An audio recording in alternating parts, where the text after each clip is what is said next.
Hello students.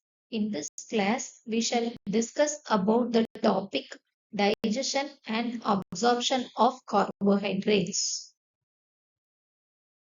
First, we shall discuss about dietary carbohydrates. In the diet, carbohydrates are present as complex polysaccharides like starch, which forms the staple food in South India, and to a minor extent as disaccharides like sucrose and lactose. And most of the staple food in South India, which constitutes dosa, idli, and rice, all these are rich in starch, whereas sweets, which we are taking as desserts, have sucrose, and dairy products like milk, curd, they are rich in lactose. Now we shall discuss how the dietary carbohydrates are getting digested. First of all, we should know what is digestion. So digestion is the process of disintegration of natural foods into assimilable forms. First of all, cooking makes the digestion process easier. Then the enzymes which are of hydrolase group, those are digestive enzymes, helps in the chemical changes which can also help in digestion. In digestion of carbohydrates, we are going to discuss how the complex polysaccharides are getting broken down to disaccharides and in turn to monosaccharides. Digestion of carbohydrates starts from the mouth and ends in the intestine.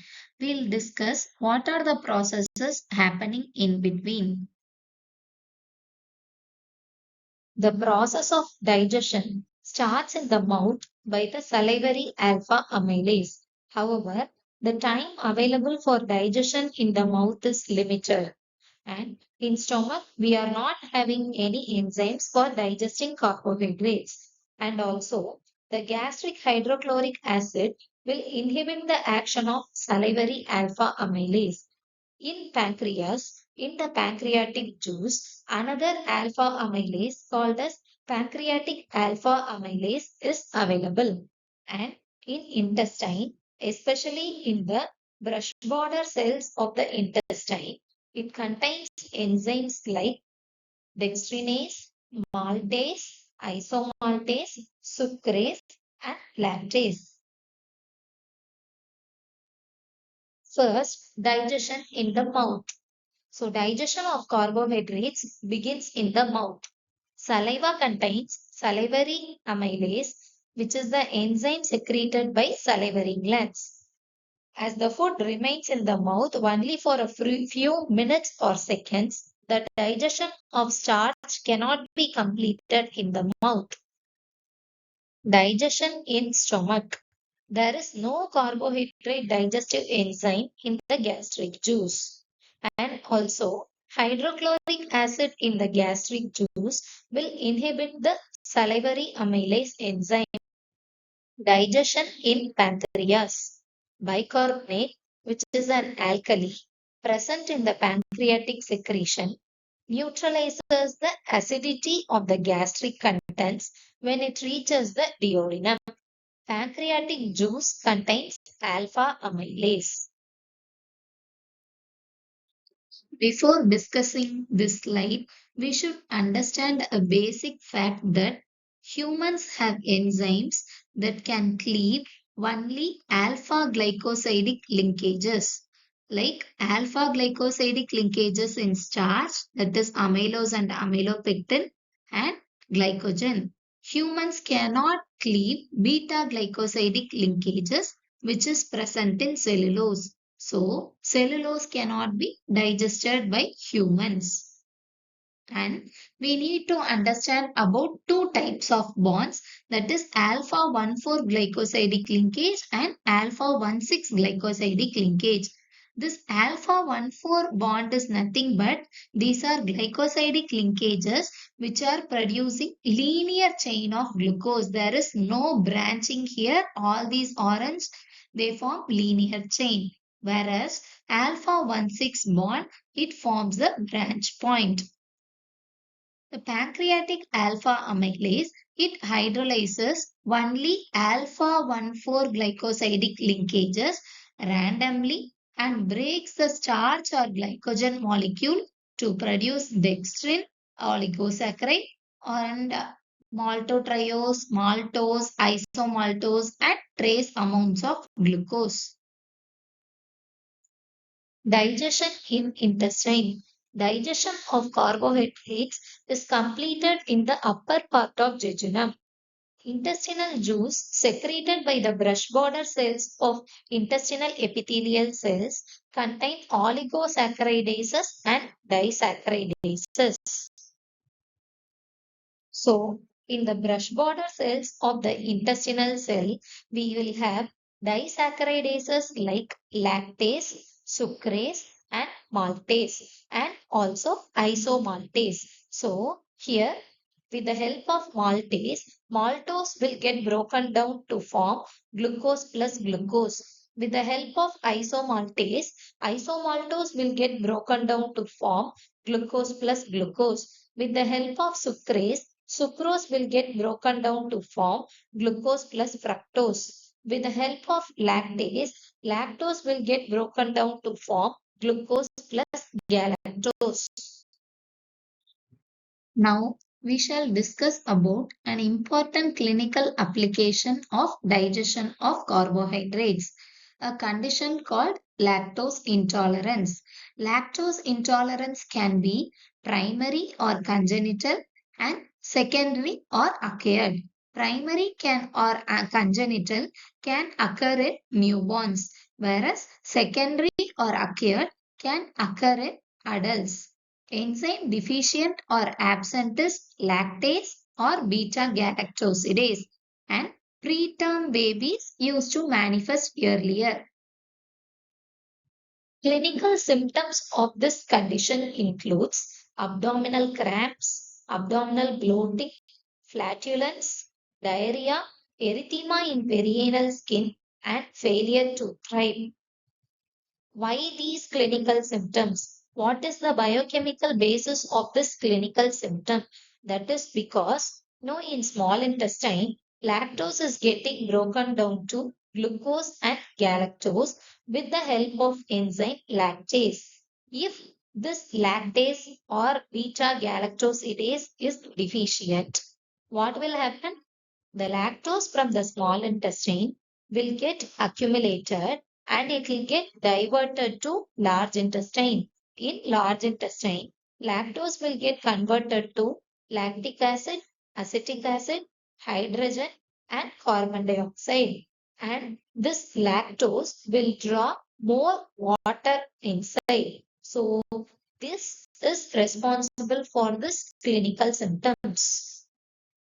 To explain the biochemical basis of clinical systems elaborately, I can tell because of the accumulation of undigested lactose, it absorbs more water from enterocytes, that is, by the process of osmosis, which leads to diarrhea. Intestinal bacteria acting on the undigested lactose, a process called fermentation, leads to flatulence. Recurrent diarrhea, it reduces the pH of the stool, that is acidic, which leads to perianal skin erythema. The investigations done for diagnosing lactose intolerance includes assessing stool pH, which will be below 5.5 to 6, that is acidic pH of stool, and stool for reducing sugars by Benedict test, and hydrogen breath test, because hydrogen is liberated from the large intestine and it reaches lungs. This is the pH strip which is useful for estimating stool pH. And this is Benedict's test which we will be doing in our practicals. This is done in lactose intolerance for finding out the reducing sugars in stool. Treatment. Since lactose is getting accumulated in lactose intolerance, lactose must be avoided. Instead, alternatives like soybean milk can be given, and live preparations of lactobacilli, curd, which is rich in lactobacillus, which contains lactase, yeast, which is also rich in lactase, can be given to the patient. Disaccharidases deficiency. Deficiency of all disaccharidases like sucrase, maltase, isomaltase, and lactase leads to disaccharidases deficiency. Another applied fact regarding this topic, there are some drugs which are used for treatment of diabetes like alpha glucosidase inhibitors. Examples of alpha glucosidase inhibitors includes acarbose and miglytol. What is the mechanism of action of these drugs? It slows the production of glucose from dietary carbohydrates. Therefore, there will be reduction of postprandial rise in blood glucose. Thus, it facilitates better glucose control in diabetics. Till now, we have discussed about digestion of carbohydrates. There are some carbohydrates which cannot be digested. They are labeled as non-digestible carbohydrates. Example, dietary fibers. Dietary fibers, they are not digested and they form bulk of the feces. Examples of dietary fibers include cellulose, hemicellulose, pectin, lignin, gum. We will study elaborately about dietary fibers in the nutrition topic. Importance of dietary fiber includes it forms the bulk of the feces, it prevents constipation, it prevents colon cancer, it reduces absorption of glucose, it reduces cholesterol level in blood. Now we shall discuss about absorption of carbohydrates. Ultimate digestive products of carbohydrates are monosaccharides. 80% is glucose. Remaining it includes fructose and galactose. They are mostly absorbed by the duodenum and upper part of jejunal epithelial cells. Before starting the discussion about mechanism of absorption of carbohydrates, we need to recollect about active transport and facilitated diffusion. So we have studied about this active transport and facilitated diffusion already in transport across cell membrane. What is active transport? It is movement of the molecules against the concentration gradient using energy or ATP. What is passive transport? It is movement of the molecules along the concentration gradient without energy. Passive transport includes simple diffusion and facilitated diffusion. Since glucose molecules are larger in size, they cannot be transported by simple diffusion. So, glucose molecules can either undergo active transport or facilitated diffusion. The process of active transport occurs by SGLT and the process of facilitated diffusion occurs by GLUT. What is SGLT? It is sodium dependent glucose transporter. What is GLUT? These are glucose transporters. Now, we'll start the discussion about sodium dependent glucose transporter, that is S-GLUT or SGLT. The mechanism of action of SGLT is based on secondary active transport, which utilizes energy or ATP. The movement of the glucose is unidirectional and it is a type of symport or co-transport. SGLT can be SGLT1 or 2. SGLT1 is present in small intestine in the luminal side and in renal tubules. SGLT2 is exclusively present in renal tubules. We can see in renal tubules, this SGLT is contributing for 10% of the reabsorption of glucose, whereas SGLT2 is contributing for 90% of the reabsorption of glucose. So, Almost 100% of the glucose which is filtered in, will get reabsorbed. None of the glucose will get excreted in urine if blood glucose level is less than 180 milligram per deciliter in normal persons. We have discussed about this already in the transport across cell membranes chapter. So, sodium dependent glucose transporter is GLUT1 or SGLT1. It is necessary for absorption of glucose and galactose.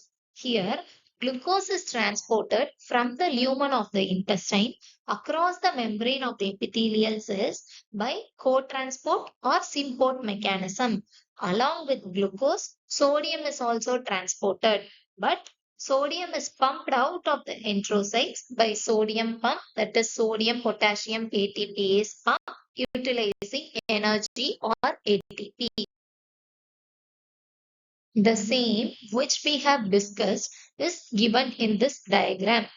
Here we can see wherever glucose is going, sodium is also going. So here there is a mechanism of symport, that is co-transport, and the co-transport is unidirectional.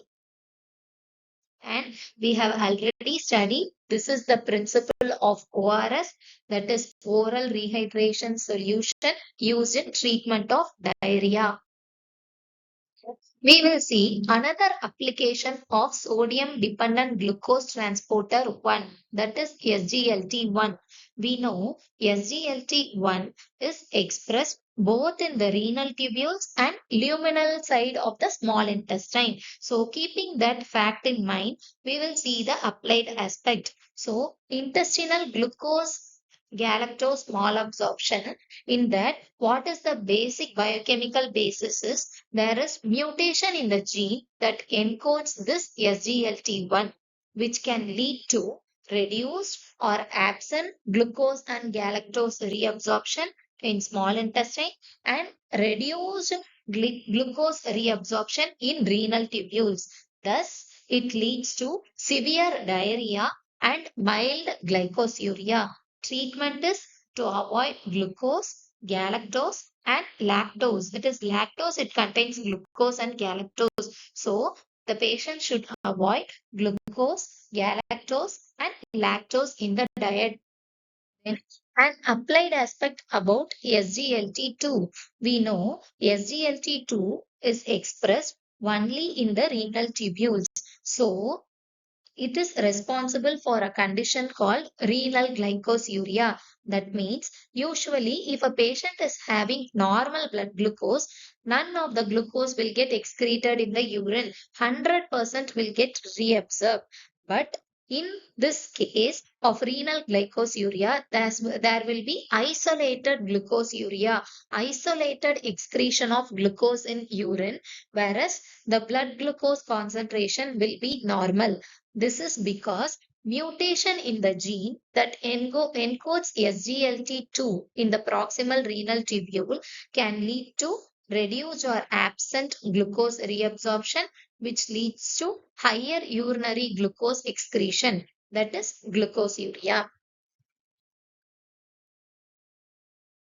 Based on the same principle we have discussed earlier, there was a drug which was designed for treatment of diabetes mellitus, that is SGLT2 inhibitors. These drugs reduces the glucose reabsorption. If glucose reabsorption is reduced, blood glucose levels won't get elevated. Blood glucose levels will also be reduced. So it is used in the treatment of diabetes. Example of this SGLT2 inhibitors is empagliflozin. The brand name Jardiance is most commonly used nowadays for treatment of diabetes mellitus. The next mechanism of absorption of glucose is with the help of glucose transporters called as GLUT. The mechanism is based on passive transport down the concentration gradient. Since it is passive transport, it does not require ATP. So, it is ATP independent. Whereas SGLT was sodium and ATP dependent active transport. GLUT is passive transport, which is sodium and ATP independent. And the transport of glucose through GLUT is bidirectional, whereas the transport of glucose through SGLT was unidirectional. The mechanism was based on facilitated diffusion, and the mechanism is called ping pong mechanism. So, in Pong state, glucose molecule will get attached to the transporter. Then, transporter will undergo conformational change and changes its direction. Now, in the Ping state, glucose will be released into the cell. After transport, glucose should be trapped inside the cells as glucose 6 phosphate. There are 14 glucose transporters available, but GLUT 1, 2, 3, 4, 5, the first 5 GLUT transporters were well characterized. In this slide, we shall discuss about the important glucose transporters and tissues in which they are located and their important functions. First, we'll start with GLUT1. GLUT1 is mainly present in brain and RBCs. We know brain and RBCs are the organs which require glucose exclusively. So, GLUT1 is present mainly in brain RBCs. Apart from that, GLUT1 is also present in kidney, colon, placenta, and retina. The main function is basal glucose uptake. GLUT2, it is mainly present in liver and beta cells of pancreas, that is in liver sinusoidal membrane and beta cells of pancreas, and also in basolateral or serosal side of intestinal mucosa and basolateral membrane of proximal convoluted tubule in kidney. This GLUT2, it is having higher Km and low affinity to glucose, whereas GLUT3, it is having lower Km and high affinity to glucose. The main function of GLUT2 is in liver, it helps in removal of excess glucose from blood, whereas in pancreas, it helps in regulation of insulin release. GLUT3, it is present in neurons, placenta, and kidney. As I have already told, it is having lower Km and high affinity for glucose. GLUT4, it is present in heart, skeletal muscle, and adipose tissue. And it is insulin dependent glucose uptake. GLUT4, insulin dependent glucose uptake. GLUT1, basal glucose uptake. GLUT4, insulin dependent glucose uptake. GLUT5, it is mainly present in small intestine, testes, and sperm. It is primarily fructose transporter. GLUT6, it is considered as pseudo gene, which is mainly present in spleen and leukocytes. And since it is pseudo gene, there is no transporter function possibly. GLUT7, it is present in liver endoplasmic reticulum. That is, the main function is it is glucose transporter in endoplasmic reticulum. It is called as glucose 6 phosphate transporter, which is present in endoplasmic reticulum of liver. Now, we shall start the discussion about the well characterized glucose transporters along with its important functions. For example, GLUT1, we already saw the important function is basal glucose uptake. That means glucose uptake during fasting. Now, about GLUT2, the main function is it acts as glucose sensors. So, where are they present?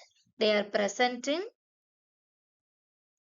intestinal cell, in basolateral side or serosal side. We can see in this picture, GLUT2 is present in basolateral side or serosal side of intestinal cell.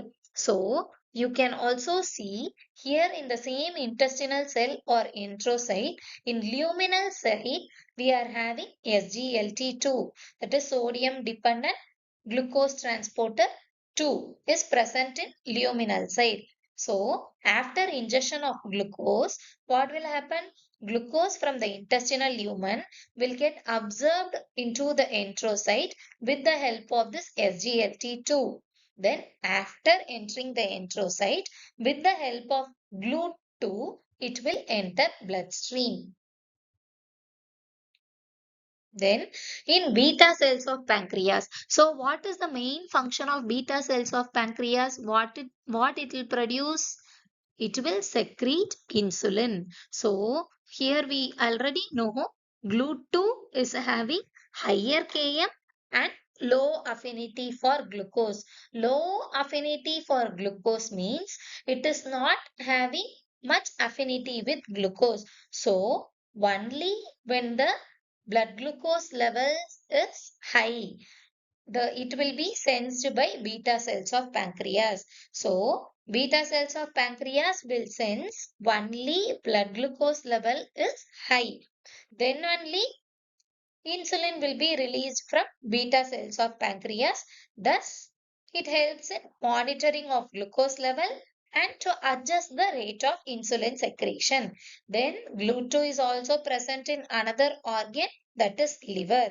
In liver, glucose will enter the liver cell, that is liver sinusoidal cell, with the help of GLUT2. Then after entering the liver, glucose will be trapped as glucose 6 phosphate.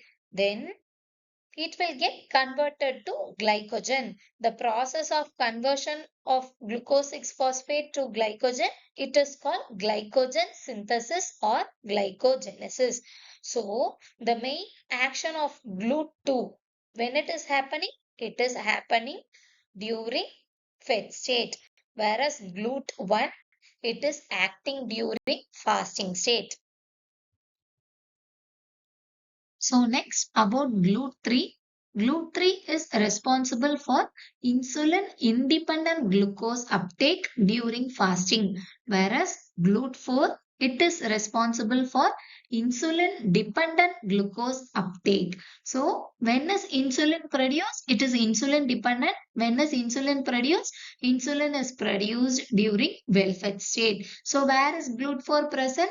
GLUT4 is present in skeletal muscles and adipose tissue. So how it is acting? During well-fed state, there will be release of insulin, which leads to translocation of intracellular GLUT4 to the cell surface in skeletal muscle and adipose tissue, which in turn leads to increased glucose uptake. So what is the main clinical application based on this? In type 2 diabetes mellitus, what will happen? The GLUT4 is reduced. If GLUT4 is reduced, it can lead to insulin resistance in muscle and fat cells. About GLUT5, we already saw GLUT5 is fructose transporter. So now we'll discuss about other glucose transporters which are not well characterized. For example, glutate, which is mainly expressed in testes and blastocysts. It is insulin responsive glucose transporter of blastocysts and it is glucose transporter to mature spermatozoa. GLUT9, it is an urate transporter. GLUT11, it is fructose transporter. So GLUT5 and GLUT11 are fructose transporters. GLUT12, it is insulin responsive and it is mainly expressed in prostate, heart, mammary gland and white adipose tissue. Absorption of other monosaccharides like absorption of galactose is similar to glucose. Fructose, it is not dependent on sodium, so it is not by SGLT, but it is transported only by facilitated diffusion with the help of specific carrier. As we have already told, GLUT5, GLUT11 all helps in transport of fructose. Then pentoses, they are absorbed by simple diffusion. We can see in this picture, sugars like glucose and galactose are entering the enterocyte through SGLT1, whereas glucose, galactose, and fructose are entering the enterocyte by GLUT5. So we can tell glucose and galactose can enter the enterocyte either by SGLT1 or GLUT. Whereas for fructose cannot enter through SGLT1. It can enter the enterocyte only through GLUT5. So after entering the enterocyte, all the sugars, either glucose, fructose or galactose, all the sugars exit from the intestinal cells through GLUT2 and it enters the blood capillaries. So there are some inborn errors related to this glutes. So first one, type 1b von Zerkes disease. It is defective endoplasmic reticulum glucose 6-phosphate transporter. That is nothing but GLUT7. Then Fanconi-Bickel syndrome. It is defective GLUT2. Let's summarize today's class. We have started with dietary carbohydrates, this starch, sucrose, and lactose, and their dietary sources. And then digestion, which is happening in mouth, pancreas, and intestine. The enzyme responsible for digestion in mouth is salivary amylase. In pancreas, it is pancreatic amylase. And in intestine, it is disaccharidase. And we have discussed about a condition called lactose intolerance, which can be due to lactase deficiency. And then about absorption of carbohydrates, two types. First type about sodium dependent glucose transporter 1 and 2 and about glucose transporter well characterized types 1, 2, 3, 4, 5 in detail and also the clinical importance. Thank you.